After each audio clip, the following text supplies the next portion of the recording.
Hello, everyone. My name is Brad Dato, and I'm the Plant Pure Pod leader of Plant Based in Boise.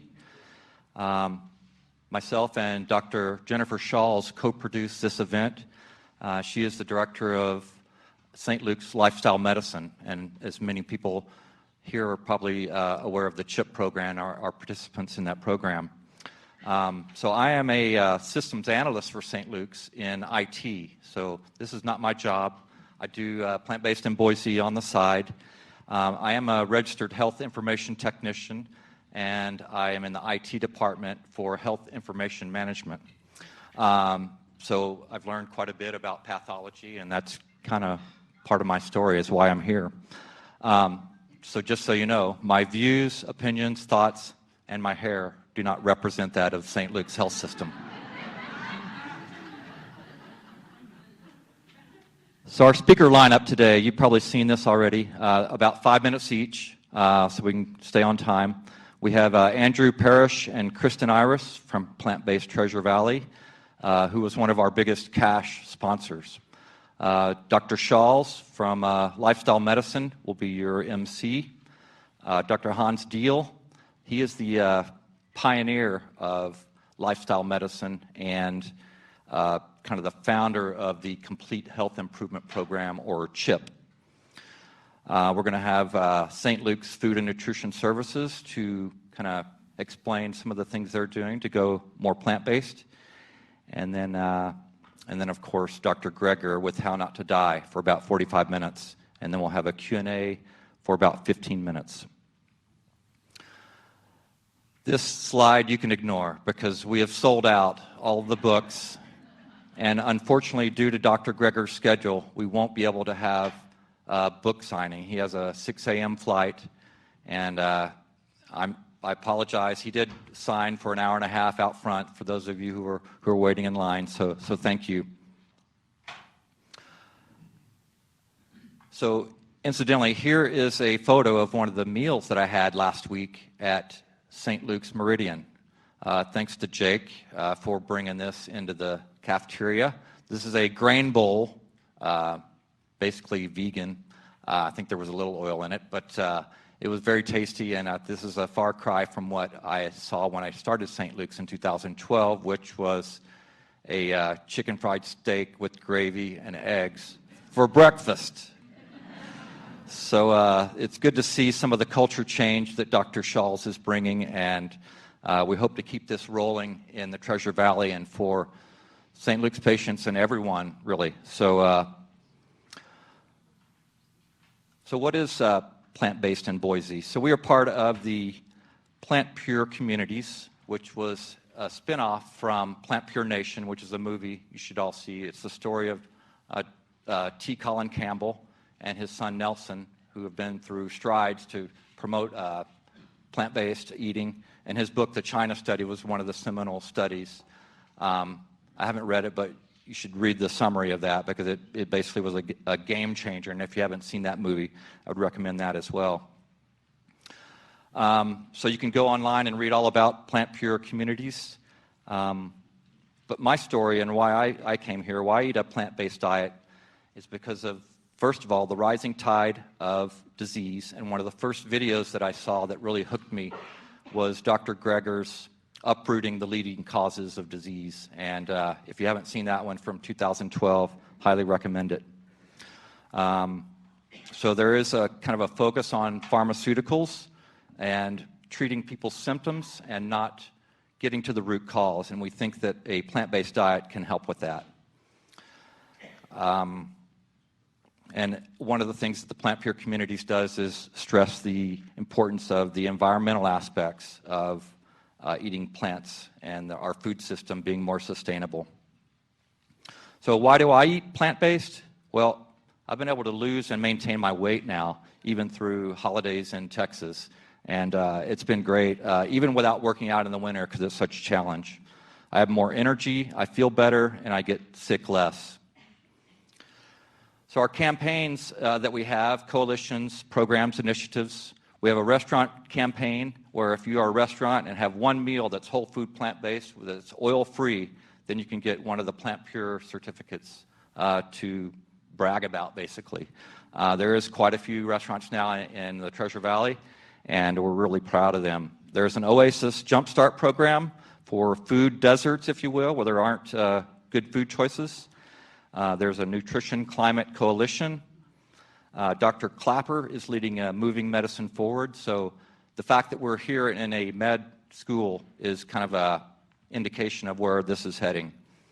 As part of our community, we have toolkits for transitioning to whole food, plant-based, dining out, pods on campus, Veg Fest, gardening, and school lunch. And so anyone who wants to be part of the Plant-Based in Boise public group, reach out to me and you can become a leader in one of these programs. Shout out to some of the Plant Pure pods in the Treasure Valley, Star, Caldwell, and there is some interest in Eagle. If you are watching this from anywhere, you can start a pod in your community. Just go to plantpurecommunities.com. So bear with me as I go through my thank yous because there's quite a few. We have business sponsors where we raised over $2,000 before we even let people in the door. And these are your business sponsors. Please patronize and attend their restaurants, whatnot. One of my favorites is the Funky Taco. And High Note Cafe recently went all plant-based vegetarian food. So please patronize our sponsors. We have individual sponsors as well who've helped us reach our goals. Thank you. And I want to thank our volunteers who got front row seats here. It was a mad coming in to the building today, and I appreciate everyone who stuck around. Thank you. And I want to thank Dr. Greger for coming in to Idaho, Dr. Deal, St. Luke's Health System, Lifestyle Medicine, Dr. Shawls, Neil, Sharman, Pat, and the rest of her department. I want to thank Nutrition Services at St. Luke's. And I want to thank ICOM for this beautiful venue because we couldn't have done it without you guys. Allison, invaluable. Chris, Megan, and Russell in the IT room there. I want to thank Mike at Idaho State University, Plant-Based Treasure Valley, who's going to be speaking in a moment, Andrew, Shauna, Kristen Reed, and our local groups here in the Treasure Valley, and those who have joined Plant-Based in Boise the last couple of days because we've gone from 25 to 125. Thank you, Idaho Veggies and Vegans, Brooke, How to Vegan, Kristen Pound. She's got some great information videos. And thank you for all of your donations. All of these funds are going to nutritionfacts.org. So our next guest is Plant-Based Treasure Valley. They're a local support group. They've been around for about 3 years. They do amazing work with fun events, potlucks, movie viewings, and that thing. So Andrew, presenting Andrew Parrish here. Hey, everybody. I'm Andrew Parrish. This is Kristen Iris. We're with, obviously, Plant-Based Treasure Valley. And since Brad mentioned the hair, I have to say that this is only possible through my donation that he can rock that kind of look, just for clarity's sake. So we're with Plant-Based Treasure Valley. We're a community-organized support group for whole food, plant-based lifestyle. And I hope that everyone, after they hear what Dr. Greger says tonight, will become inspired like many of us that have started these groups were the first time we heard him speak. And if you are inspired and you want help actually putting this into practice, or you want to just hang out with like-minded folks, we welcome you to join our plant-based tribe. We support and encourage one another for whole food plant-based living. We share stories of triumphs and challenges. And our group has a lot of knowledge and experience. We have many members in our group that have got a decade or more of experience under their belt living this way. So the short way of saying it is if you've got questions, we've got answers. If you want to know, what do I do? How do I cook this way? What do I get at the grocery store? What happens when my family comes over and says I'm nutritionally deficit? Where do I get my protein? We talk about all these kinds of questions all the time, and we'd love to have you with us. Everything we do is free, So you don't have to worry about any type of membership fees, event fees. Everything is free. We meet on the first and third Tuesdays of the month at 7 p.m., usually at the Hillcrest Library, although this first meeting this month, we will not. And if you want to know more about where our meetings are and the details of those, there's two ways to find us. If you go to meetup.com, which is where most people have found us originally, and just search for Plant-Based Treasure Valley, we're there. And of course, our website, plantbasedtv.org. Great resources on there, by the way, for whole food plant-based living. We've got recipes, restaurant guides, a list of local healthcare providers that are whole food plant-based friendly, past presentations that we've given, you name it, our Instagram account, it's there. So I hope everyone's as pumped as I am that we've got this kind of turnout. Amazing that we've had this many folks, and we're in for a real treat. Thanks for coming, and let me pass it over to Kristen for a personal story. One month ago today, on Tuesday, January the 7th, I woke to news that the night before, my 42-year-old friend and brother-in-law, Bill, had, right after going to bed, suffered a massive heart attack. Thanks to my sister Susan's training, she immediately recognized what was happening and began chest compressions. And later, he was rushed to the hospital. So that Tuesday morning, he was critical but alive. I was scheduled to attend a Plant-Based Treasure Valley meeting that night, but I texted Andrew and his wife, Shauna, and just explained what was happening and said, you know, I'm not gonna be there. And Andrew said, Kristen, do you think that Bill would be open to a copy of Dr. Caldwell Esselstyn's Prevent and Reverse Heart Disease? And I said, absolutely, because Bill and Susan and I have talked about my plant-based eating. They were open to that before, although at the time not ready to implement that in their own life. So Andrew went out that day and purchased the book, took it to the group that night, and many members of our group signed a personal message to Bill wishing him a speedy and full recovery. The plan was for me to pick up the book the next day and overnight it to Bill and Susan. As you can imagine, that whole Tuesday, text messages and phone calls just back and forth between Idaho and Arizona. You know, he's critical, or he's stable, he's crashing, he's in the cath lab, he's back in his room. At 5:30, he's crashing again. But at 9:30, got the text message saying, okay, looks like things have calmed down, so everyone's gonna go back home and to the hotels and spend the night, come back to the hospital in the morning. Half an hour later, no, Susan and Dad are gonna stay at the hospital. At 3:41 a.m. on Wednesday, January the 8th, my phone rang and Bill was gone. We often say that it's never too late to take control of our health, but Monday, January 5th, was too late for Bill. My sister Susan is 39 years old.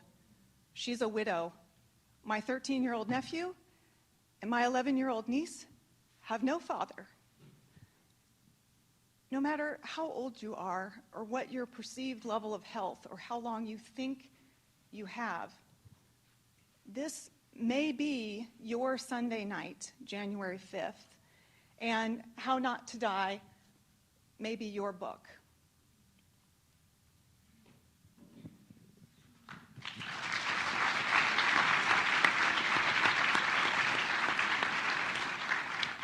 Next up, we have Dr. Jennifer Shawls from the Lifestyle Medicine Program.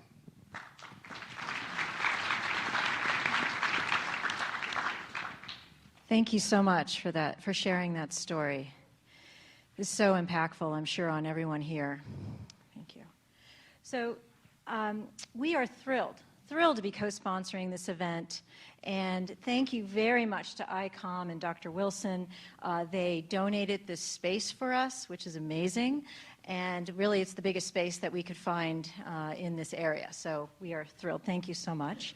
And I am the medical director of lifestyle medicine, and I think sometimes people don't really understand exactly what is lifestyle medicine.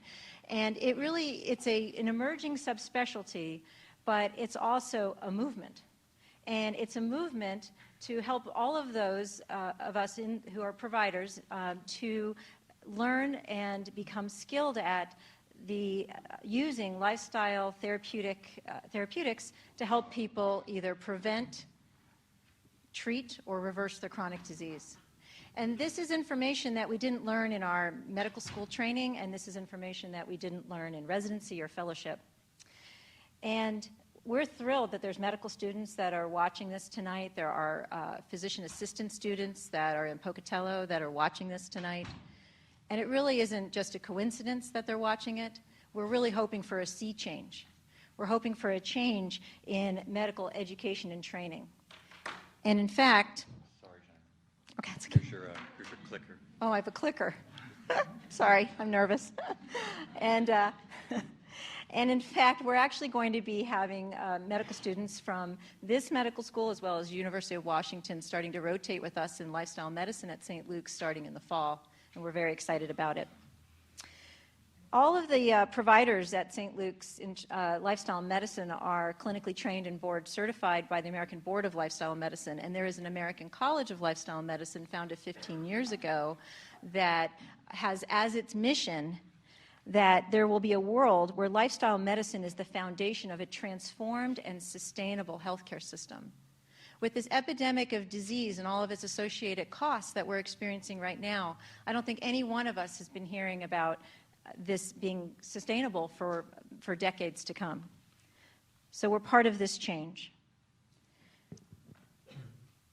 I was going to say today, our department offers a lot of programs for patients who are and people who are looking to improve their health. And if you're interested in implementing some of what you learned tonight, you can go ahead and check out our booth or our table out in the hallway. And we have some pamphlets for the general public, and we have pamphlets for referring providers as well. What I want to do is describe in detail a community-facing program that we have, which is called the CHIP program, or the Complete Health Improvement Program. This doesn't require a referral. And it is an intensive therapeutic lifestyle change program with close to 100,000 alumni around the world, and with clinical results documented in more than 50 medical journals.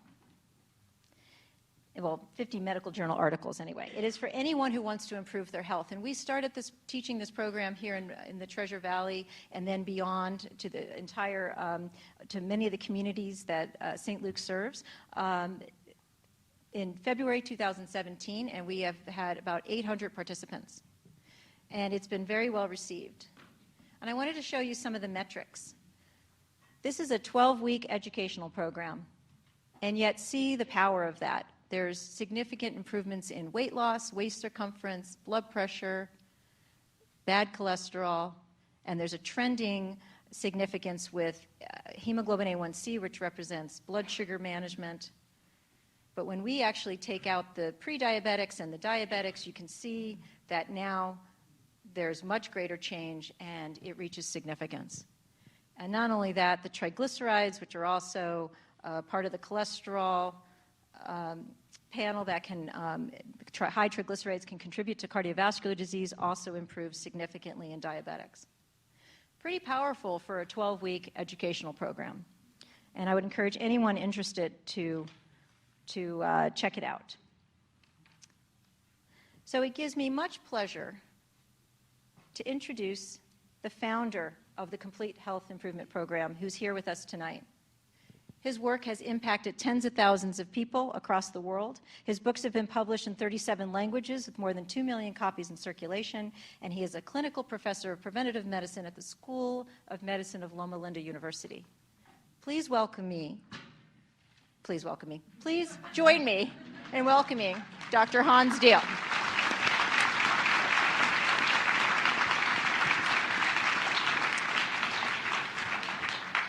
I left this morning at 5 o'clock, the blue zone of Loma Linda in Southern California. When I arrived here, I was greeted by one of the CHIP leaders here at St. Luke's Health System, and I picked up immediately the energy from this lady, and I knew that something was happening here in Boise. It reminded me of what happened in Rockford, Illinois, where we had 3,000 people in our CHIP program there in 3 years, and we had 27 restaurants that offered at least 5 healthy menus. And we became involved in a transformation of the culture. The food industry began to work with us, and everything began to change. As a matter of fact, I became so well known in that town in those 3 years that if I would have been seen in a donut shop, so I want to challenge you to push forward in your cultural transformation of the Boise area. You have an incredible system here. Dr. Schultz is an outstanding leader. You have a great team. You have great facilities. The future looks very, very bright for making this a special bright spot, a lighthouse for America.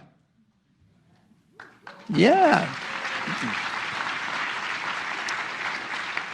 Now, we have some 85,000 graduates. We have published some 50 scientific articles about the efficacy of this approach in not just preventing and arresting chronic diseases, but to begin the facilitation of curing chronic diseases. Heart disease and high blood pressure and diabetes and obesity and arthritis. These are diseases that we cannot do very much about with the traditional medical approaches. We can make you feel better, but the disease progresses. But you have the power, how you use fork and knife in a systematic manner that can bring you hope, health, and recovery from these diseases. It's in your hands to begin the process of giving the body a chance to curing itself. 2 stories. Because that's what people remember, right? 21 years MS. She was wheeled in the auditorium in a wheelchair. She took care of the CHIP program. She listened very attentively. She came night after night. She followed through on what she learned. No more junk foods. No more foods that had a face. No more foods that had a mother. Simple foods, foods as grown, and a positive attitude. 4 weeks later, graduation time. 4 weeks later, she comes to me and she says, I don't have the wheelchair anymore. I don't have the cane anymore. I would like to have 5 minutes to speak at the graduation time of the CHIP event. And then she told the people, because of my MS, I could no longer use my voice very effectively. It affects the voice. I was a well-known singer in Nashville, but for the last 21 years, no more singing. But tonight, I want to sing for you. And she sang, to God be the glory, great things he has done. And I wondered, is this kind of a revival service here? What are we up to? And then she said, this is a new beginning for me. 21 years MS. Basically diminished to the point where she began to function again as she used to do as a singer. One case, 85,000 cases more. I'll tell you a second story. I had the privilege of working with a man by the name of Nathan Pritikin. And I was in charge of the research and the education there. And they wheeled her in, 65-year-old lady. Angina pain had been her constant companion. She was at the end of her rope. She had just come out of the hospital. They had done the surgical things, they had done all the medications, they had done everything they could do to make this lady feel better. But she knew it was the end. She was told, months. That's it. 65 years of age. And yet, when she was exposed to the daily use of a very simple diet, foods as grown, such as fruits and vegetables and whole grains and beans, simple foods with minimal use of fats and salt and sugar, foods as they come in nature, with a daily understanding through lectures of why it was important to make those changes, and get into a walking program. 4 weeks later, the wheelchair is gone, and she walks out at the graduation time without any help into a brand new life. I could tell you the rest of the story, but there's someone here tonight that knows her much better than I do, and I let him tell the story. Thank you.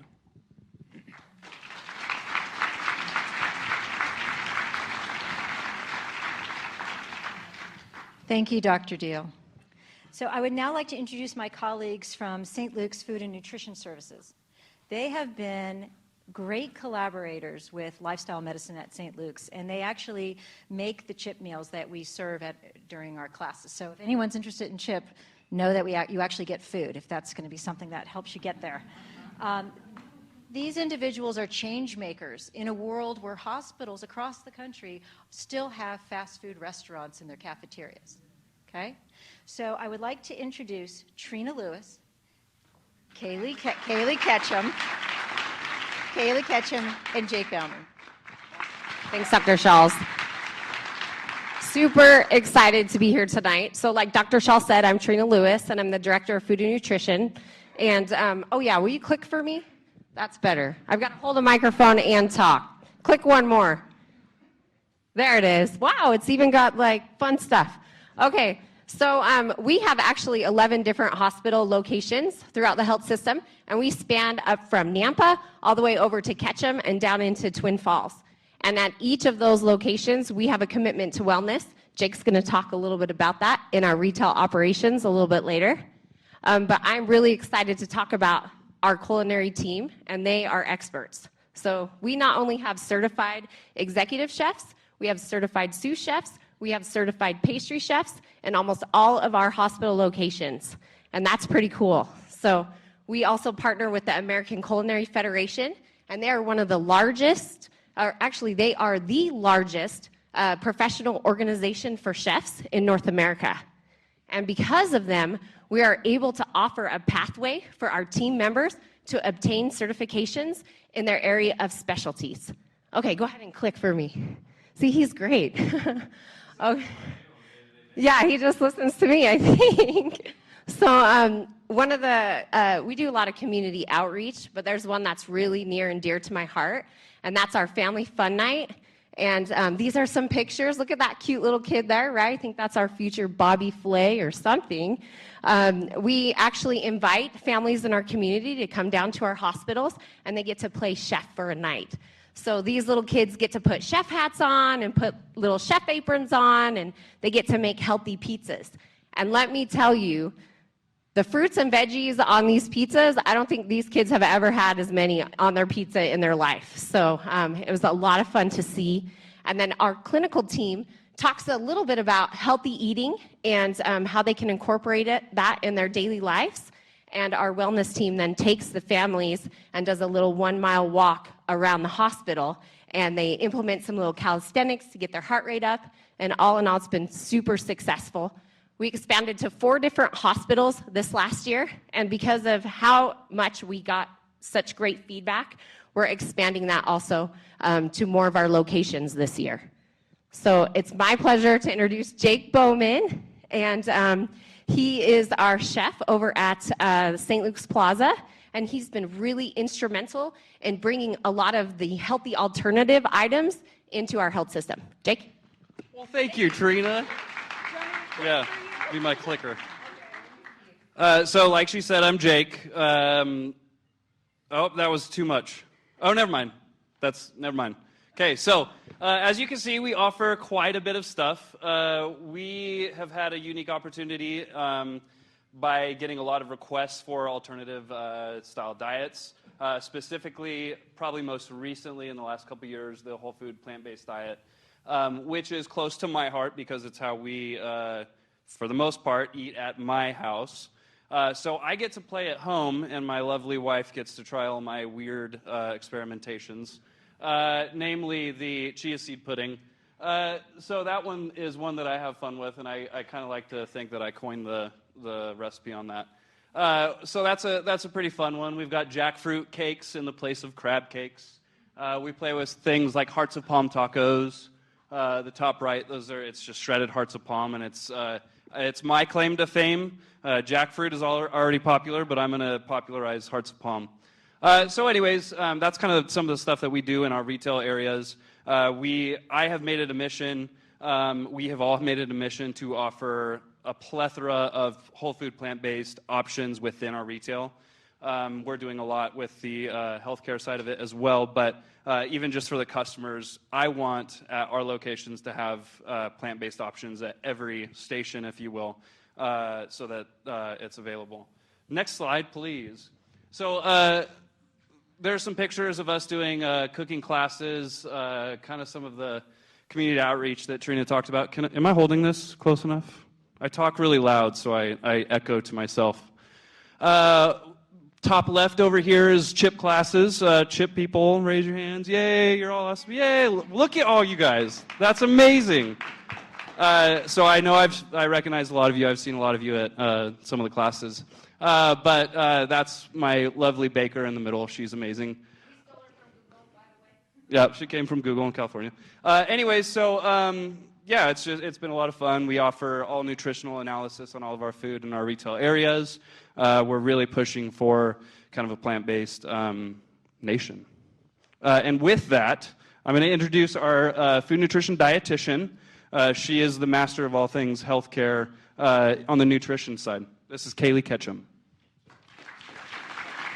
Okay, thank you. So a lot of great community partnership, trying to stay healthy as much as we can, but what happens when we don't stay healthy, right? So we may end up in the hospital, or our family member may have been in the hospital. So St. Luke's is really taking a dive into our patient menu and trying to promote, again, that whole foods, plant-based, what can we align with what we're teaching in the community to what the patients are getting in the hospital, less processed foods, cooking more from scratch.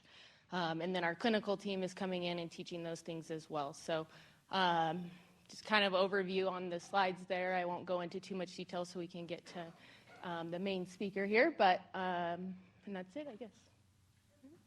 Okay.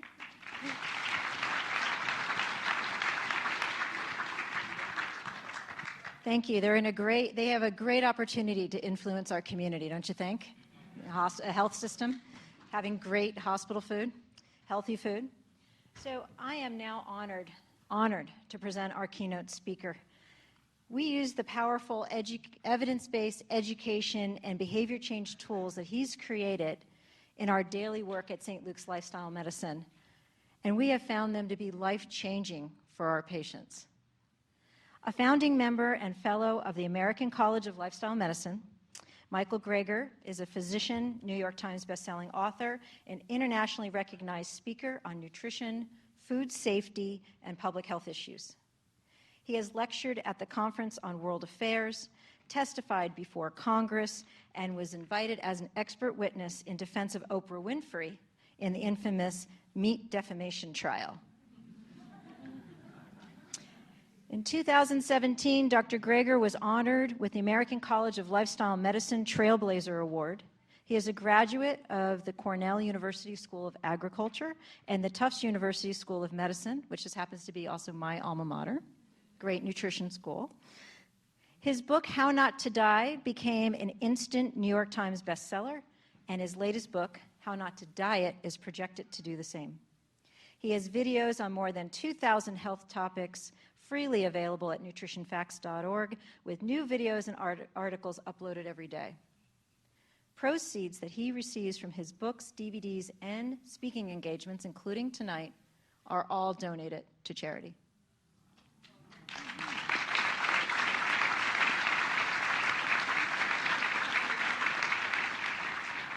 please join me, don't welcome me, please join me in welcoming Dr. Michael Greger.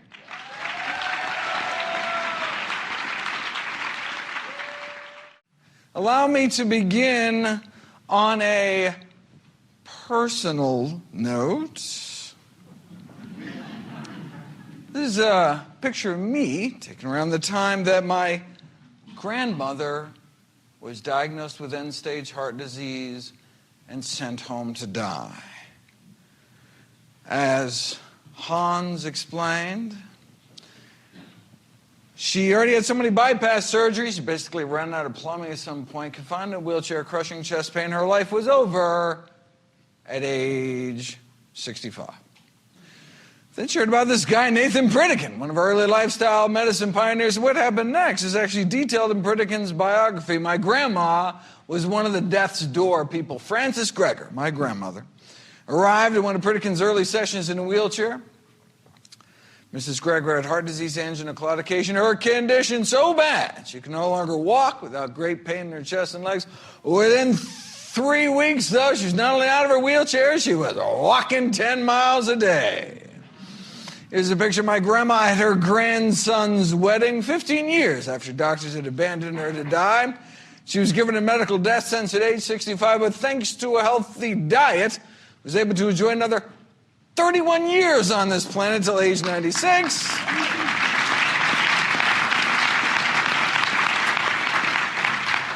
To continue to enjoy her 6 grandkids, including me. That's why I went into medicine. Now, years later, when Dr. Dean Ornish published his landmark lifestyle heart trial proving with something called quantitative angiography that indeed heart disease could be reversed, arteries opened up without drugs, without surgery, just a plant-based diet and lifestyle program, I assumed this was going to be the game changer. I mean, my family had seen it with their own eyes, but here it was, in black and white, published in some of the most prestigious medical journals in the world, yet nothing happened. So wait a second, if effectively the cure to our #1 killer could get lost down some rabbit hole and ignored, what else might there be in the medical literature that could help my patients, but just didn't have a corporate budget driving its promotion? Well, I made it my life's mission to find out. For those of you unfamiliar with my work, every year I read through every issue of every English language nutrition journal in the world, so busy folks like you don't have to. Very nice. I then compile the most interesting, most groundbreaking, most practical findings to new videos and articles I upload every day, nearly every day, to my nonprofit site, nutritionfacts.org. Everything on the website is free. There are no ads, no corporate sponsorship, strictly non-commercial, not selling anything, just put it up as a public service, as a labor of love, as a tribute to my grandmother. New videos and articles nearly every day, and the latest in evidence-based nutrition. What a concept. All right, so where did Pritikin get his evidence from? Well, a network of missionary hospitals set up throughout sub-Saharan Africa uncovered what may be one of the most important advances in health, according to one of our most preeminent figures of the last century in medicine, Dr. Dennis Burkitt, the fact that many of our major and commonest diseases were universally rare, like heart disease, for example. The African population of Uganda, for instance, coronary artery disease was almost non-existent. You said, wait a second. Our #1 killer, almost non-existent, what were they eating? Well, they were eating lots of vegetables and grains and greens, and their protein was almost entirely from plant sources. And they had the cholesterol levels to prove it, very similar to what one sees in modern day plant eaters. So wait a second, maybe they were just dying early from something else, never lived long enough to get heart disease. No, here's heart attack rates in Uganda versus St. Louis.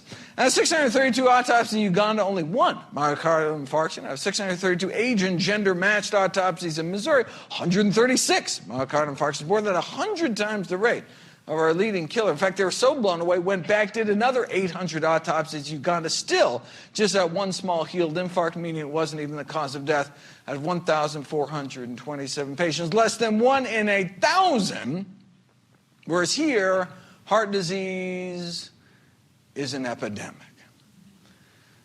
Atherosclerosis, hardening of the arteries, is a disease that begins in childhood. By age 10, nearly all kids raised on the standard American diet already have what are called fatty streaks building up inside of their arteries. The first stage of the disease. These streaks then turn into plaques in our 20s, get worse in our 30s, and then can start killing us off, as we heard in the introduction in that tragic story. In our heart, cause a heart attack. In our brain, the same disease process can cause a stroke. So if there is anyone here this evening older than age 10,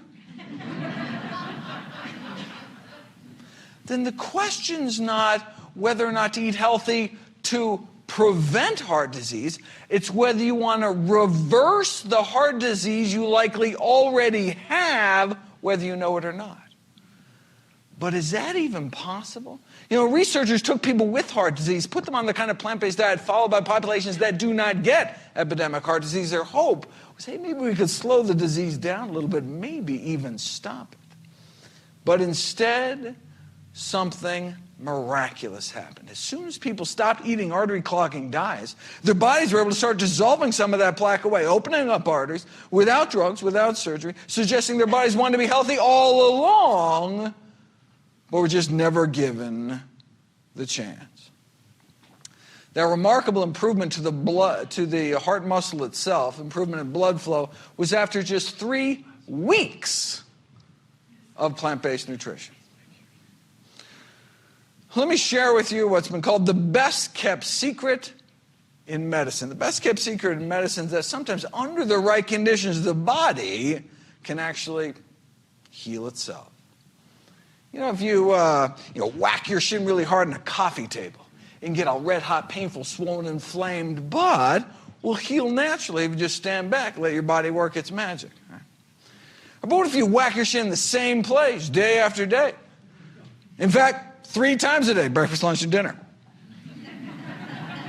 You'd never heal. You'd go to your doctor and be like, my shin hurts. They'd be like, no problem. Whip out their pad, write your prescription for painkillers. Right? You're still whacking your shin 3 times a day. Still really hurts like heck, but it feels so much better with those pain pills on board. Thank heavens for modern medicine. Our body wants to come back to health if we let it, but if we keep re-damaging ourselves 3 times a day, we may never heal. You know, it's like smoking. One of the most amazing things I learned in all my years of medical training was that within about 15 years of stopping smoking, your lung cancer risk approaches that of a lifelong non-smoker. Isn't that amazing? Like your lungs can clear out all that tar, and eventually it's almost as if you never started smoking at all. And every morning of our smoking life, that healing process starts until, wham, first cigarette of the day. Re-injuring our lungs with every puff, just like we can re-injure our arteries with every bite, when all we had to do all along, the miracle cure, is just stand back. Get out of the way. Stop re-damaging ourselves and let our body's natural healing processes bring us back towards health. The human body is a self-healing machine. Sure, you can choose moderation and hit yourself with a smaller hammer.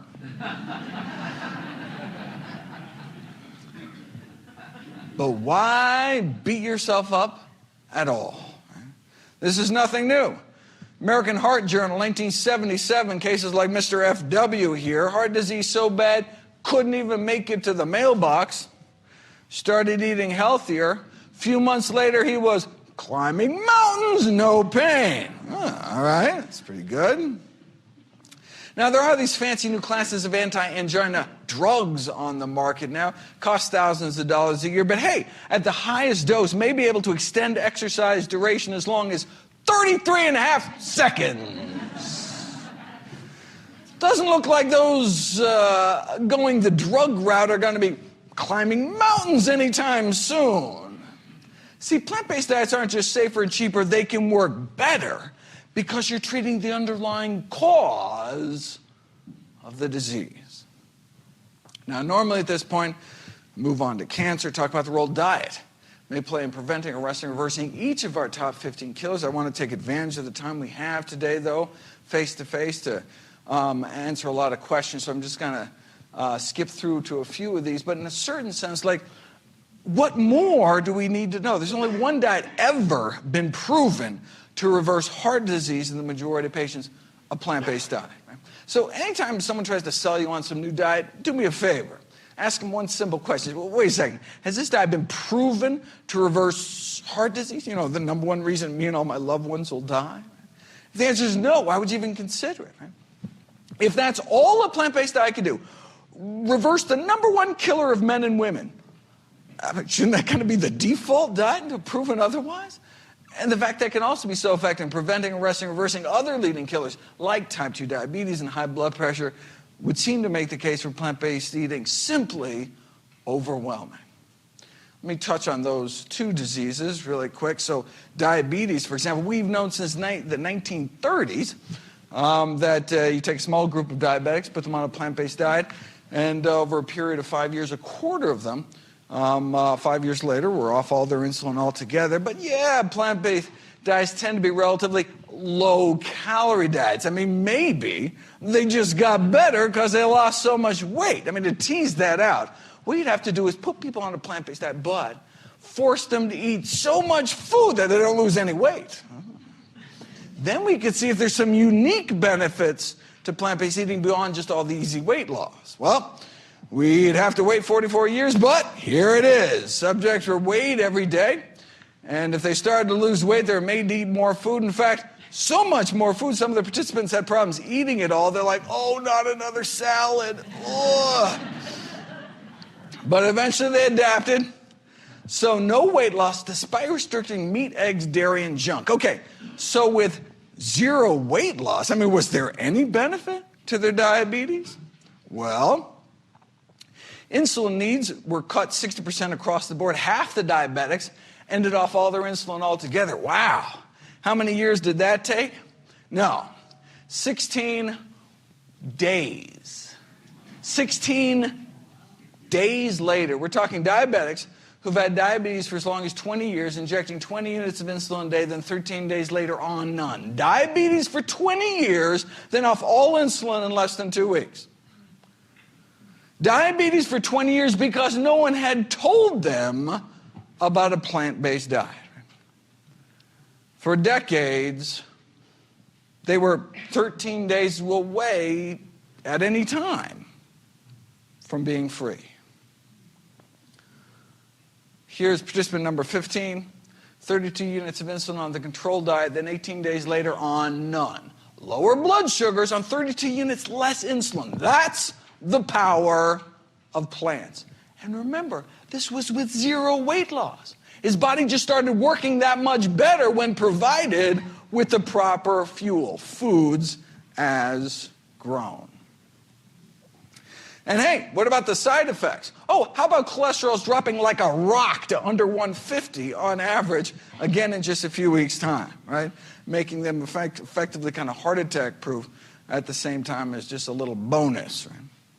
So just like asking patients to make moderate changes in diet will only net you moderate benefits in terms of cholesterol reduction, how moderate do you want your diabetes?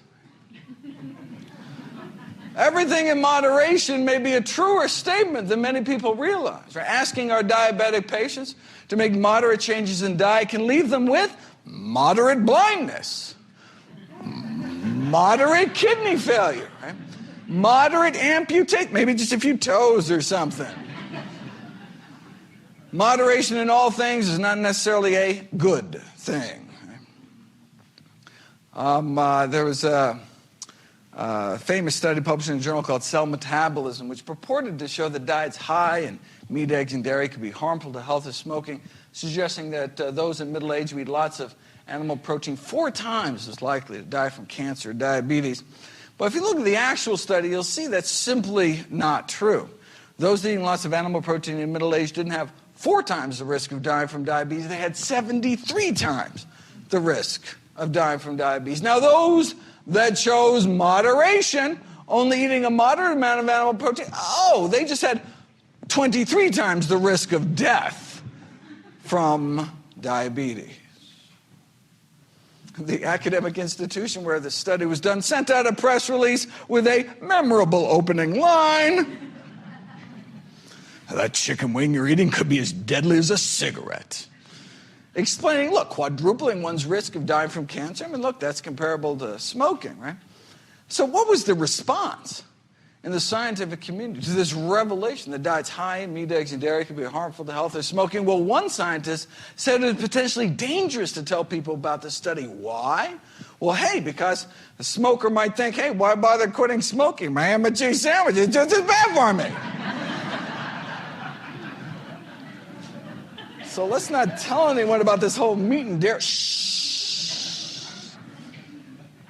That reminds me of this famous Philip Morris cigarette ad that tried to downplay the risk by saying, hey, you think secondhand smoke is bad, increasing the risk of lung cancer 19%. Well, hey, drinking 1 or 2 glasses of milk every day, maybe 3 times as bad, 62% increased risk of lung cancer. Doubling your risk frequently cooking with oil, tripling your risk of heart disease by eating non-vegetarian, multiplying your risk 6-fold if you eat lots of meat and dairy. So, they conclude, let's keep some perspective here.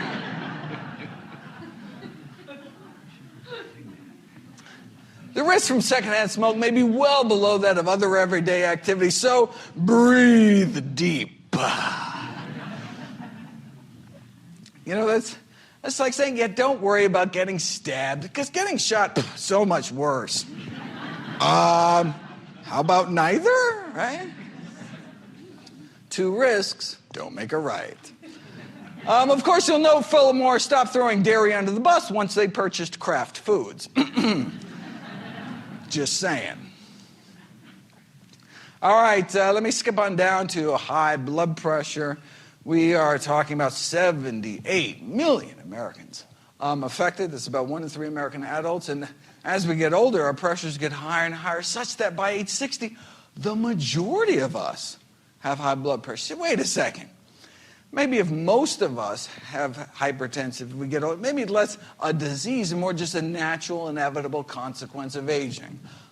No, we've known since the 1920s that high blood pressure need not occur. Measured the blood pressure of 1,000 people living in rural Kenya. Typical Kenyan diet, something like this, lots of beans and greens and vegetables and fruit and greens. Our pressures go up as we age, such that by age 60 we're hypertensive. Their pressures go down as they age, and the lower the better. We now have evidence that even people under 120/80 may benefit from blood pressure reduction. So the ideal blood pressure, the no benefit from reducing it further blood pressure, 110/70. 110, is it even possible to get people's pressures down under 110/70? It's not just possible, it's normal for those living healthy enough lives. 2 years of this rural Kenyan hospital, 1,800 patients were admitted. How many cases of high blood pressure did they find? 0. Wow. Must have had low rates of heart disease, right? No, they had no rates of heart disease. Not a single case of atherosclerosis, our number 1 killer, was found. Rural China, same thing. About 110/70 their entire life, 70-year-olds with same blood pressure as 16-year-olds. So wait a second, African diet, Asian diet, vastly different diets. What they shared in common was that they were plant-based day to day with meat only eaten on special occasions. Now, why do we think it's the plant-based nature of their diets that was so protective? Because in the Western world, the only group of folks getting it down that low on average are those eating strictly plant-based diets, coming in at an average of about 110/65. Here's the largest study of plant-based eaters to date. This is the Adventist 2 study, looking at 89,000 Californians, comparing non-vegetarians to so-called semi-vegetarians or flexitarians, those who eat meat a few times a month but not otherwise, compared to pesco-vegetarians, those who eat no meat except fish, those who eat no meat, period, and those who eat no meat, eggs, or dairy. And this is an Adventist study, so even the non-vegetarians actually didn't eat a lot of meat compared to the general population, tended not to smoke and to exercise, eat lots of fruits and vegetables, a really healthy cohort of meat eaters. But still, we see this stepwise drop in high blood pressure rates the more and more plant-based people ate. Same thing with diabetes. Same thing with obesity. Right? So, yeah, sure, you can throw the vast majority of your risk out the window by eating strictly plant-based, but it's not all or nothing. It's not black or white. Any movement we can make along this spectrum towards eating healthier can accrue significant benefits. You can show this experimentally. You take vegetarians, you give them meat, pay them enough to eat it, and their pressures go up. Or you take people who already eat meat, remove meat from their diet, and their pressures go down within 7 days, and this is after the vast majority had to stop their blood pressure medications or reduce their blood pressure medications. They had to. I mean, once you treat the cause, you can't be on multiple blood pressure medications with normal blood pressures. Drop your pressures too low. Get dizzy, fall over, hurt yourself, right? Lower pressures on fewer drugs within 7 days. That's the power of plants. So, does the American Heart Association recommend a no-meat diet? No, they recommend this low-meat diet, the so-called DASH diet. You say, wait a second. When this DASH diet was being invented, created, I mean, were they just not aware of this landmark research done by Harvard's Frank Sachs? No, they were aware. The chair of the design committee that came up with the DASH diet was Frank Sachs. See, the DASH diet was created with the number one goal of capturing the blood pressure lowering benefits of a more plant-based diet, yet contain enough animal products to make it palatable to the general public. See, they didn't think the public could handle the truth, right? Now, I mean, you can see what they were thinking, right? Just like drugs never work unless you actually take them, right? Diets never work at all unless you actually eat them, right? So, like, look, we can't tell everyone to eat strictly plant-based. How many people are going to do that, right? So if we soft pedal the message, come up with some kind of compromise diet, well, then on a population scale, we'll do more good. Okay. All right, tell that to the 1,000 American families a day that lose a loved one to high blood pressure. Maybe it's time to start telling the American public the truth, which is that in the United States of America, most deaths are preventable and related to nutrition. According to the Global Burden of Disease Study, the largest study of human risk factors for disease in history, funded by the Bill and Melinda Gates Foundation, the number one cause of death in these United States is the American diet. Leading cause of disability in the United States, it's our diet. Now bumping tobacco smoking to number 2. Cigarettes now only kill about 500,000 Americans every year, whereas our diet kills many, many more. So wait a second. If most deaths are preventable related to nutrition, right? Number one cause of death, disability, well then obviously nutrition is the number one thing taught in medical schools, right? I mean, obviously, it's the number one thing your doctor talks to you about at every single visit, right? How could there be this disconnect between the science and the practice of medicine? Well, let's do a little thought experiment. Imagine yourself a smoker back in the 1950s. Back in the 50s, the average per capita cigarette consumption was 4,000 cigarettes a year, meaning the average person walking around smoked half pack a day on average. The media was telling people to smoke. Famous athletes agreed. Even Santa Claus wanted you to smoke.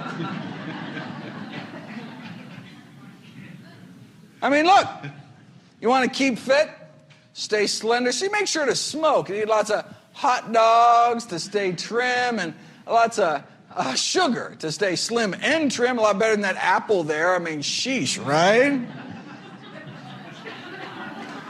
Though apples do connote goodness and freshness, reads one internal tobacco industry memo, which brings up many possibilities for a youth orient. They want to make apple-flavored cigarettes for kids. Shameless. For digestion's sake, we should smoke. I mean, no curative power is claimed by Philip Morris, but hey, better be safe than sorry, and smoke.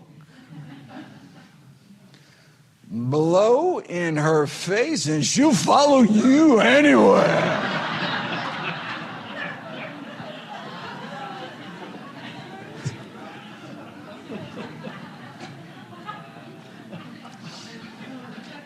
No woman ever says, no, they're so round, so firm, so fully packed.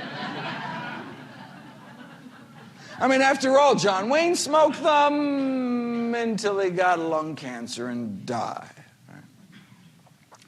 Back then, even the paleo folks were smoking.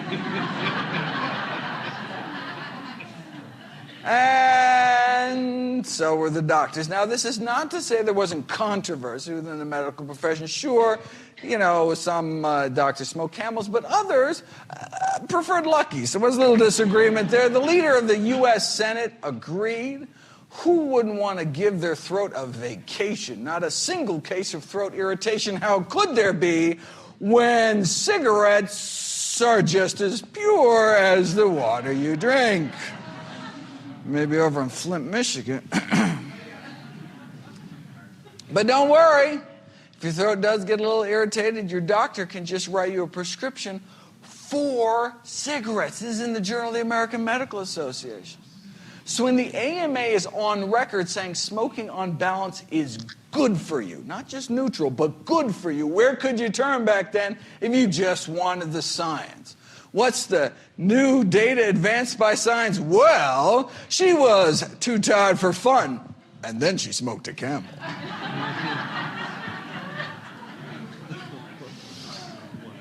Babe Ruth spoke of proof positive medical science, that is when he still could speak, before he died of throat cancer. You know, by some miracle back then, there was some kind of smokingfacts.org website that could deliver the science directly, bypassing commercially corruptible institutional filters. You would have become aware of studies like this. There's an Adventist study out of California published in 1958 that found that non-smokers had at least 90% less lung cancer than smokers. But this wasn't the first. When famed surgeon Michael DeBakey was asked why studies back in the 30s linking lung cancer and smoking were simply ignored off the face of the planet, he had to remind people what it was like back then. We were a smoking society. It was in the movies, on airplanes, medical meetings where one heavy haze of smoking was, in a word, normal. So, back to our thought experiment here. If you're a smoker in the 50s in the know, what do? I mean, with access to the science, you realize that the best available balance of evidence suggests your smoking habit, not so good for you. So do you change or do you wait? I mean, if you wait until your doctor tells you between puffs to quit, you could have cancer by then. If you wait until the powers that be officially recognize it, like the Surgeon General did in the subsequent decade, you could be dead by then. It took more than 7,000 studies in the deaths of countless smokers before the first Surgeon General's report against smoking came out. You'd think maybe after the first 6,000 studies it could give people a little heads up or something? Powerful industry. Right? Maybe we should have stopped smoking after the 700th study like this came out. As a smoker in the 50s, on one hand, you had all of society, the government, the medical profession itself telling you to smoke. And on the other hand, all you had was the science. If you're even aware of studies like this, well, we can fast forward more than a half century forward. You know, there's a new Adventist study out of California warning Americans about something else they may be putting in their mouths. Of course, it's not just one study. Put all the studies together.